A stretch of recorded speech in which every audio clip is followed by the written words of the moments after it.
নমস্কার। আজ 11ই মার্চ বিশিষ্ট কবি, সঙ্গীতকার, দার্শনিক, গণিতজ্ঞ ও চিত্রশিল্পী দ্বিজেন্দ্রনাথ ঠাকুরের জন্মদিন। তিনি 1840 খ্রিস্টাব্দের আজকের দিনে জোড়াসাঁকোর ঠাকুর পরিবারে জন্মগ্রহণ করেন। তার প্রাথমিক শিক্ষা মূলত গৃহশিক্ষক নিকট। তারপর তিনি সেন্ট পলস স্কুল ও হিন্দু কলেজে পড়াশোনা করেন। তার পরের ভাই সত্যেন্দ্রনাথ ঠাকুর আর তিনি অত্যন্ত ঘনিষ্ঠ ছিলেন, কিন্তু তাদের দুজনের মধ্যে প্রকৃতিগত কিছু পার্থক্য ছিল। তিনি ছিলেন সমাজের প্রচলিত সংস্কারগুলির একনিষ্ঠ অনুগামী, আর সত্যেন্দ্রনাথ চলতি সংস্কারগুলিকে ভেঙে আধুনিক সমাজ গঠনের পক্ষপাতী ছিলেন। তিনি অনাড়ম্বর, সহজ সরল জীবনযাপনে অভ্যস্ত, কাব্য অনুরাগী, জ্ঞানের তপস্যা এবং পরীক্ষা নিরীক্ষার মধ্যে নিজেকে মগ্ন রাখতে ভালোবাসতেন। 1878 খ্রিস্টাব্দে তার স্ত্রী সর্বসুন্দরী দেবী মারা গেলে তিনি অবশিষ্ট জীবন বিপত্তির অবস্থাতেই অতিবাহিত করেন। 1860 খ্রিস্টাব্দে তার মাত্র 20 বছর বয়সে প্রকাশিত হয় বাংলা সাহিত্যে তার প্রথম অবদান, ধ্রুপদী সংস্কৃত ভাষায় রচিত মহাকবি কালিদাসের মেঘদূত কাব্যের অনুবাদ, যা ছিল মেঘদূতের প্রথম বাংলা অনুবাদ। তার দ্বিতীয় কাব্যগ্রন্থ স্বপ্নপ্রয়াণ 1875 খ্রিস্টাব্দে প্রকাশিত হয়। স্বপ্নপ্রয়াণ কাব্যে তিনি এক যুবকের ভ্রমণ বৃত্তান্ত, বিভিন্ন ছন্দ শৈলীর প্রয়োগের উপর তার আশ্চর্য নিয়ন্ত্রণ ক্ষমতার পরিচয় দিয়েছেন। গ্রন্থটি সে যুগে বাংলা কাব্যের পথনিদর্শক এবং সেই কারণে গ্রন্থটির ঐতিহাসিক মূল্য অনস্বীকার্য।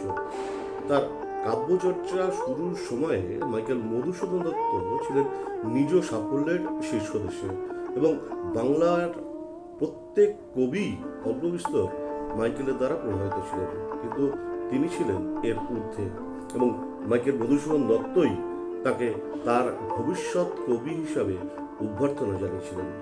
একজন উচ্চ প্রতিভাবান কবি হওয়া সত্ত্বেও তিনি ব্যক্তিগত জীবন অত্যন্ত অগোছালো অবস্থায় অতিবাহিত করেছেন। কবিগুরু লিখেছেন, স্বপ্নপ্রয়াণ কাব্যগ্রন্থের পাণ্ডুলিপির পরিত্যক্ত পাতা ঠাকুরবাড়ির যত্রতত্র ছড়িয়ে থাকত। সেগুলিকে সংগ্রহ করে প্রকাশ করলে একটা মূল্যবান সংস্করণ হতে পারত। গীতা দর্শনের প্রতি তিনি বিশেষ আগ্রহী ছিলেন।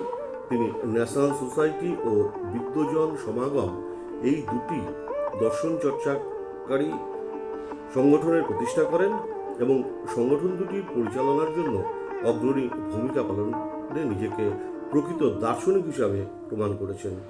তিনি 1866 থেকে 68 খ্রিস্টাব্দের মধ্যে তার প্রধান দর্শন গ্রন্থ তত্ত্ববিদ্যা 3টি খণ্ডে প্রকাশ করেন। তত্ত্ববিদ্যা বাংলা দর্শন চর্চার ইতিহাসের পথপ্রদর্শক গ্রন্থ এবং এই গ্রন্থটির আগে বাংলা ভাষায় দর্শন চর্চা বিষয়ক কোনো গ্রন্থ প্রকাশিত হয়নি।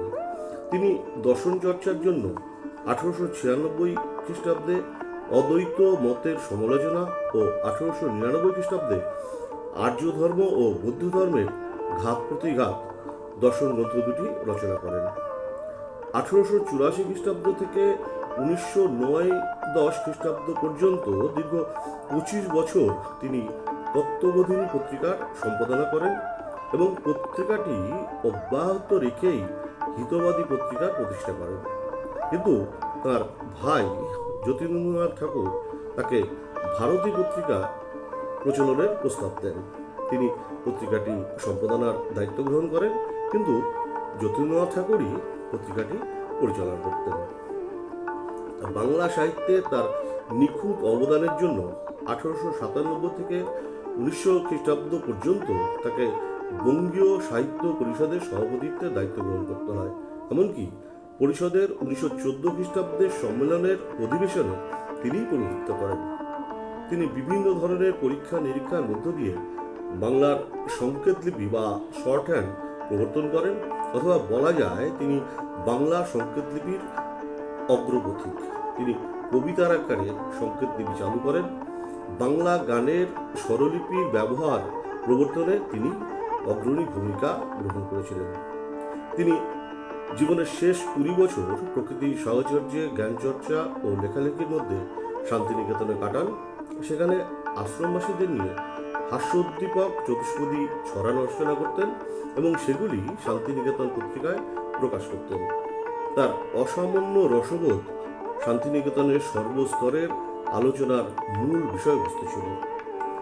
ঈশ্বর জ্ঞান লাভের পর মানুষের হৃদয় শিশুতুল্য হইয়া যায়, উপনিষদের এই শিক্ষা তিনি শিরোধার্য করেছিলেন। রবীন্দ্রনাথ ঠাকুর তাকে বড় দাদা সম্বোধন করতেন। কবিগুরুর স্বরচিত গানে সুরারোপ করলেও সেই সুর মনে রাখতে বা স্বরলিপি রচনা করতে গিয়ে সমস্যায় পড়তেন। তাই সেই কাজের দায়িত্ব বড় দাদাকেই গ্রহণ করতে হয়েছিল। তিনি রবীন্দ্রসঙ্গীতের প্রধান স্বরলিপিকারদের মধ্যে অন্যতম ছিলেন। রবীন্দ্রনাথ ঠাকুর তাকে সকল গানের কাণ্ডারি বলে অভিহিত করেন। তিনি 1926 খ্রিস্টাব্দের 19 জানুয়ারি শান্তিনিকেতনে শেষ নিঃশ্বাস ত্যাগ করেন। জন্মদিনে বিশিষ্ট কবি, সঙ্গীতকার, দার্শনিক, গণিতজ্ঞ ও চিত্রশিল্পী দ্বিজেন্দ্রনাথ ঠাকুরকে জানাই বিনম্র শ্রদ্ধা এবং আজকের দিনটি যে সকল উজ্জ্বল তারকা স্মরণীয় করে রেখেছেন তাদেরও জানাই সশ্রদ্ধ প্রণাম। আমার প্রতিদিনের শ্রোতা বন্ধুদের জানাই আন্তরিক ধন্যবাদ। নমস্কার।